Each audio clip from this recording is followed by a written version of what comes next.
तो अभी next question करने से पहले आपको ये नोट पता होना चाहिए, है ना। नोट में क्या है, फर्स्ट में 1 year is equal to blank day, है ना। 1 ईयर में आपको पता है कितने डेज होते हैं, 365 डेज। तो यहाँ आ जाएगा 365 डेज, है ना, ये आपको पहले से पता है।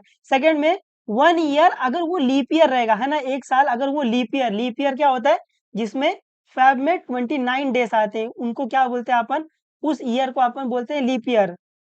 तो अगर आपका ईयर लीप ईयर रहेगा तब कितने डेज आएंगे, 366 डेज आएंगे, ये आपको याद रखना है। तो कितने डेज आएंगे, तो डेज आएंगे 366 डेज। ठीक है, उम्मीद आपको ये समझा है कि 1 ईयर में 365 डेज होते हैं, लेकिन अगर वो ईयर आपका लीप ईयर हो गया तो 366 डेज होगा, है ना, क्योंकि 29 फैब भी आता है।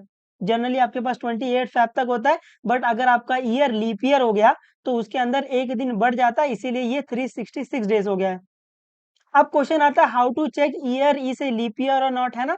सर हमको कैसे पता चलेगा कौन सा ईयर लीप ईयर है, कौन सा ईयर लीप ईयर नहीं है। तो उसके लिए आप ये याद रख सकते हो, if year is divisible by 4, अगर कोई भी ईयर अगर 4 से डिवाइड हो रहा है ना, पूरा पूरा डिवाइड हो रहा है, तो हम बोल सकते हैं वो ईयर क्या है, लीप ईयर है। ये समझा है आपको। जैसे एग्जांपल के तौर पर अगर मैं आपसे पूछूं कि 2004 ये लीप ईयर है कि नहीं है, तो आप देख रहे हो कि 2004 4 से डिवाइड हो जाएगा, तो ये क्या है, ये आपका लीप ईयर है। सेकंड में अगर आप मैं पूछूं कि 2003 ले लो, 2003, आप बोलोगे सर ये लीप ईयर नहीं है, क्यों, क्योंकि ये 2003 4 से डिवाइड नहीं होता है ना, इसीलिए। आप इस तरीके से चेक कर सकते हो कौन सा ईयर लीप ईयर है कि नहीं है। अगर ईयर 4 से डिवाइड हो जाता है तो वो लीप ईयर होगा, अगर वो 4 से डिवाइड नहीं होता तो वो लीप ईयर नहीं होगा। सिंपल रखो चीजों को। उम्मीद आपको ये समझा है। अब प्रैक्टिस सेट 3.1 है ना, हम लोग अब स्टार्ट कर रहे हैं वर्ड प्रॉब्लम। तो वर्ड प्रॉब्लम में अब मैं आपको 2-3 बातें फिर से बता देता हूँ कि वर्ड प्रॉब्लम सबको नहीं आता है। अगर आपको ये वर्ड प्रॉब्लम समझने में दिक्कत होगा तो कोई दिक्कत नहीं है, क्योंकि ये सबको नहीं आता है, तो आपको इसमें मेहनत करनी पड़ेगी, है ना। एक बार अगर आपको ये देखकर अगर आपको ये समझ में नहीं आ रही चीजें तो कोई बात नहीं है, ऐसा आपके साथ नहीं हो रहा, ऐसे बहुत सारे बच्चे हैं जिनके साथ में ऐसा होता है कि उनको वर्ड प्रॉब्लम नहीं समझ में आता है। ठीक है, तो अगर आपको एक बार पढ़कर अगर आपको ये नहीं समझ में आया तो कोई बात नहीं, दोबारा आप इन चीजों को देख के समझ के पढ़ सकते हो। ठीक है, तो वर्ड प्रॉब्लम में घबराना नहीं है, क्योंकि ये सबको नहीं आता है। अगर ये आपको आ रहा है तो आप अपने आप को थोड़ा स्कॉलर समझ सकते हो। ठीक है, मैं ये कोशिश करूंगा कि मैं आपको ये अच्छे तरीके से समझा सकूं, ताकि आप ये खुद अपने आप इस वर्ड प्रॉब्लम को सॉल्व कर पाए। ठीक है, तो ध्यान से पढ़ना, एक एक चीज जो मैं बोलूंगा ना उसको बारीकी से पकड़ना। अगर आप एक एक चीज बारीकी से पकड़ोगे तो आपको ये वर्ड प्रॉब्लम आ जाएगा, है ना। इतना भी मुश्किल नहीं होता ये, बस चीजों को थोड़ा समझना रहता है और थोड़ा सा दिमाग यूज करना रहता है, बस। तो फर्स्ट वाला, ऑन 1 Jan 2016, तो 1 Jan 2016 Sanika decided to save ₹10, ₹11 on second day, ₹12 on the third day. If she decided to save like this, then on 31st December 2016, what would be her total saving? उम्मीद आपको question समझा है। तो question क्या बोल रहा है कि सानिका नाम की एक लड़की है जो वो डिसाइड करती है कि वो क्या करेगी, पैसे को सेव करेगी। कैसे सेव करेगी, 1 Jan को वो 10 रुपया सेव करेगी, 2 Jan को वो, है ना, सेकेंड डे मतलब 2 Jan हो गया, 2 Jan पे वो 11 रुपीज सेव करेगी, 3rd Jan पे वो 12 रुपीज सेव करेगी, ऐसे सो ऑन। ठीक है, और कब तक सेव करेगी, 31st December 2016, है ना, मतलब पूरा का पूरा एक साल तक वो सेविंग कर रही है। तब आपको बताना है what would be her total saving, तो आपको बताना है कि पूरे साल में अगर वो इस तरीके से सेविंग कर रही है, 10 रुपीज, फिर 11 रुपीज, फिर 12 रुपीज, फिर 13 रुपीज, ऐसे अगर वो इस तरीके से सेविंग कर रही है, एक साल में उसकी सेविंग कितनी हो जाएगी, है ना, टोटल सेविंग। उम्मीद आपको क्वेश्चन समझा, पहले समझा है क्वेश्चन थोड़ा बहुत। सानिका नाम की एक लड़की है जिसने ये डिसाइड किया वो पैसे सेव करेगी, है ना, 1 Jan से वो पैसे सेव करेगी, और कब तक सेव करेगी, 31st December तक सेव करेगी। ठीक है, और वो पैसे कैसे सेव कर रही है, फर्स्ट डे पे वो 10 रुपीज सेव करिए, सेकेंड डे पे वो 11 रुपीज सेव करिए, थर्ड डे पे वो 12 रुपीज सेव करेगी, फोर्थ डे पे वो 13 रुपीज सेव करेगी, ऐसे, है ना, वो एक एक रुपया ऐसे बढ़ाते हुए चली जा रही है। उम्मीद आपको ये समझा है। तो मैं उसको ऐसे लिख सकता हूँ, 1 Jan 2016 पर उसने 10 रुपया सेव किया, 2 जैन पे उसने 11 रुपीज सेव किया, 3 जैन पे उसने 12 रुपीज सेव किया, और ऐसे डॉट डॉट डॉट डॉट वो सेव करती चली जाएगी कब तक? 31 दिसंबर 2016 तक, है ना? ये पूरा का पूरा 1 साल तक वो क्या करेगी? पैसे सेव करेगी। तो आपको बताना है कि टोटल सेविंग कितना है। इतना समझा? अभी मैं बोलूँ ये 1 जैन से लेके 31 दिसंबर तक ये पूरा 1 साल हो गया है। तो अपने को पता है कि 1 साल में कितने डेज़ होते हैं? 365, लेकिन आप देखोगे यहाँ पर ये 2016 है, तो 2016 4 से डिवाइड हो जाएगा। तो अगर ये 4 से डिवाइड हो रहा है, तो ये ईयर आपका क्या होगा? लीप ईयर होगा। लीप ईयर होगा मतलब अभी 366 डेज़ होंगे। तो 1 जैन से लेके 31 दिसंबर तक कितने डेज़ होंगे? 366 डेज़। आपको यहाँ पर पहले ये समझना है। इस सब में पहला जो मोस्ट इम्पोर्टेंट है वो ये है, और यही द मोस्ट इम्पोर्टेंट है। उम्मीद आपको ये समझा है ना? 1 साल में 365 डेज़ होता है, लेकिन अपन ने देखा ये 2016 4 से डिवाइड हो जाएगा, तो इसीलिए ये वाला पूरा का पूरा साल क्या है? लीप ईयर है। तो अपने को पता है लीप ईयर में क्या होता है? 366 डेज़ होते हैं, है ना? उम्मीद आपको ये समझा है ना? अभी ध्यान से पकड़ना, अगर आपको ये पॉइंट जो मैं अभी बोलने जा रहा हूँ, अगर आपको ये समझा ना, तो आपने इस क्वेश्चन की है ना नस पकड़ ली है। बोलते हैं ना, तुमने मेरी दुखती नस पकड़ ली है, उस तरीके से। सुनना, मैं बोलूँ ये 10 rupees, 11 rupees, 12 rupees dot, dot, dot ये मुझे पूरा सम करना है ना, टोटल सेविंग फाइंड करना मतलब ये क्या करना है? पूरा सम करना है। ये समझा आपको? टोटल सेविंग फाइंड करना मतलब ये सबको सम करना है ना? क्या करना है? सम करना है। अगर मैं बोलूँ सम करना है, तो जभी भी आपको सम करना रहेगा ना, आपका नेक्स्ट क्वेश्चन ये आएगा कितने टर्म का? Come on, come on, come on, come on. चाहिए तो आप ये मार्जिन के ऊपर लिख लो, जभी भी आपको सम फाइंड करना रहेगा, आपका नेक्स्ट क्वेश्चन ये आप पूछोगे कितने टर्म का? ये समझा? तो यहाँ से मेरे को पता चला कि टोटल सेविंग फाइंड करना है। टोटल सेविंग फाइंड करना है मतलब सम फाइंड करना है। तो जैसे ही आपको सम फाइंड करना रहेगा, आपका नेक्स्ट क्वेश्चन क्या आएगा? कितने टर्म का?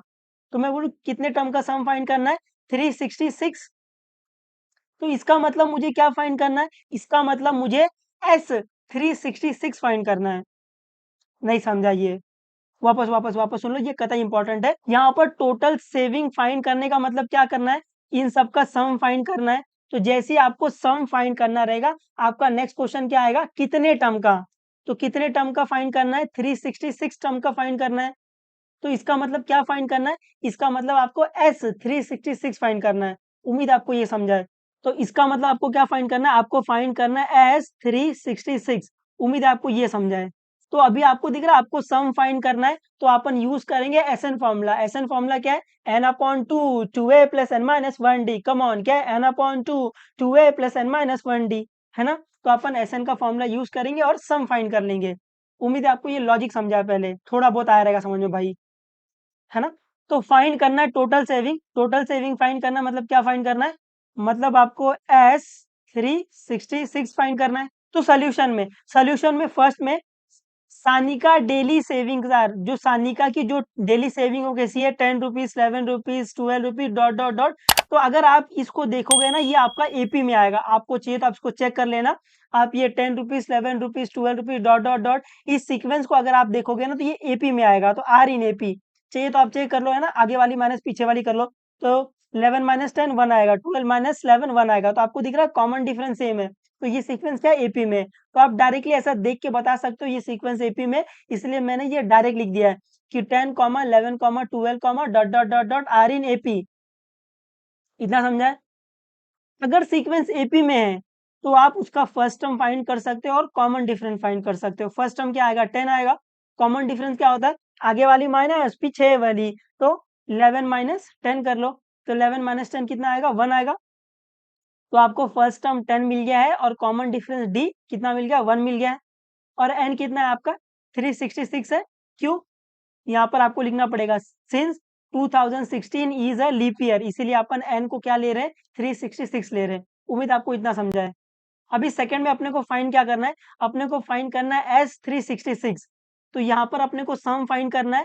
तो अपने को जब सम फाइंड करना रहता है, अपन क्या यूज करते हैं? SN formula. एसएन फॉर्मूला क्या है? N upon two, two a plus n minus one d. Come on, n upon two, two a plus n minus one d, है ना? तो यहाँ पर अपन एसएन फॉर्मूला यूज करेंगे। तो एसएन फॉर्मूला क्या है? एसएन फॉर्मूला है s n is equal to n upon two, two a plus n minus 1 d, है ना। अभी जिसकी वैल्यू पता है वो डाल दो। तो यहाँ पर मेरे को एस 366 फाइंड करना है, देयरफॉर एन क्या आ जाएगा, therefore n is equal to 366। तो यहाँ पर आ जाएगा s 366 is equal to 366 upon to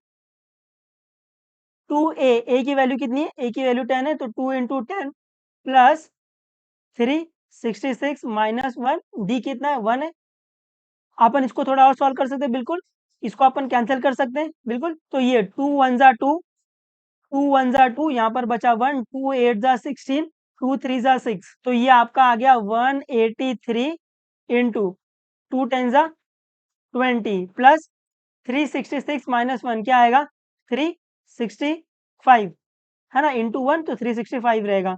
अपन इसको प्लस कर सकते हैं अभी, बिल्कुल। तो ये क्या आ जाएगा, ये आ जाएगा 183 इंटू, इसको प्लस कर लो, कितना आएगा, ये आएगा 385, ये आएगा 385, है ना। इसमें 20 प्लस करोगे तो अभी 183 को मल्टीप्लाई करो 385 से, तो आप इस तरीके से मल्टीप्लाई कर सकते हो।